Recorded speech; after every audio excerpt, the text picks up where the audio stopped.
Hello viewers. Ithil Studio gi ngasi gi anova video asi photo da vignette effect hapagi video tutorial ni. Ngasi gi video asi da photo da kamaina vignette hapkani habigi tongan ba step ahum takchage mayam mityeng taminasi. Tinda Davida ai hojik haunaba tawjarage.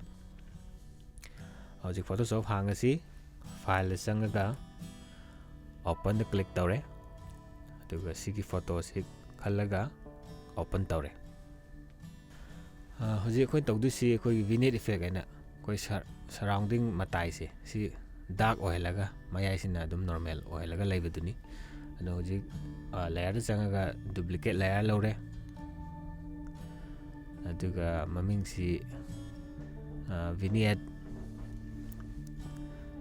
step 1 aina thole sida leire another layer sina matak thamalaga koi image sangaga level sange aduga makhagi slider si suman troga chingdare dark oil photo si phere click tawre sini dark oil photo sina layer sina matak ta thamgadubni aduga hojik hapkadu effect hapkadu se ko eraser tool gi mateng nani opacity se kai gumba full da lerangani moi default ta adi brush na kai gumba sigi second super sida leramba yai adu click tor yengsi to samai lerani kai gumba sigi effect se pambiraga di sida dum lotion ba yare adu khoi ngasi tutorial asidi sigi effect se pamba natamnina control z tore aduga brush se software brush se khalle aduga opacity ju kara laithare around 55 ta edum 50 adum saya pamani ko si 55 thamde ade ba laite adu click tore to smile lere hi chang si lere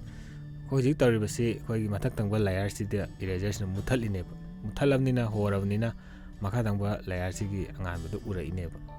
chini theory si yam practical asu dum yam mina dum u fange still loire step 1 adu hojik step 2 amuk tawrasi duplicate lore adu sigi layer si maming se vignette step 2 ane tholasi handagi step sida sizinagaduba tool asina koigi layer marks ana habadu sinage na amada amagi tumaina image sange adjustment sangaga level sange slider se chinge dark ohele okay name mujik dark of layer sida layer marks se add taw matamda thole koigi white rectangle ama thole sida brush khale sai eraser khamdo handang na brush khale atai di software khale opacity around sanare 47 guma thamme no 50 thamsu yai ko atuga koi kai guma layer maxina white oi banina koi color se black khalaga sangjale sangwa tamse black ta de kai tare adi ho ring side mana hut khre layer marks tawgre marks oina sini effect si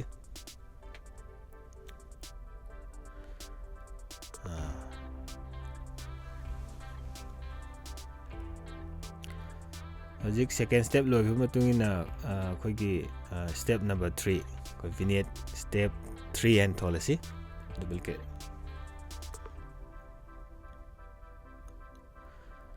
aduga handaki sina koigi filter da changaga lens correction ana ma leise shift ne control ne r ne namaga su mai shortcut se asmai ta page ma kon urani adu custom sida change adu makha da vignette aba ama koi thengnare vignette sida slider se kon right side da drag taw targadi surrounding se white oina phangani koina pamisi black pamani na koi left side ta chale dark ꯄꯥꯝꯕꯅꯤꯅ mid ꯄꯣꯏꯟꯠꯁꯤꯁꯨ left ꯁꯥꯏꯗꯇ ꯆꯤꯡꯉꯦ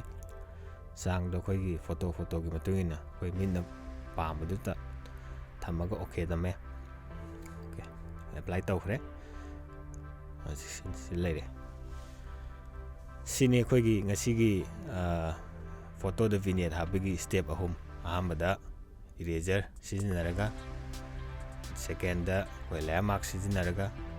ꯑꯗꯨꯒ ꯊꯥꯔꯠꯇ ꯑꯩꯈꯣꯏꯒꯤ lens correction filter ꯁꯤꯖꯤꯟꯅꯔꯒ ꯚꯤꯅꯦꯠ ꯍꯥꯞꯄꯒꯤ ꯁ꯭ꯇꯦꯞꯁꯤꯡꯗꯨꯅꯤ ꯃꯌꯥꯝꯅ ꯑꯩꯒꯤ ꯚꯤꯗꯤꯑꯣꯁꯤ enjoy ꯇꯧꯕꯤꯔꯕꯗꯤ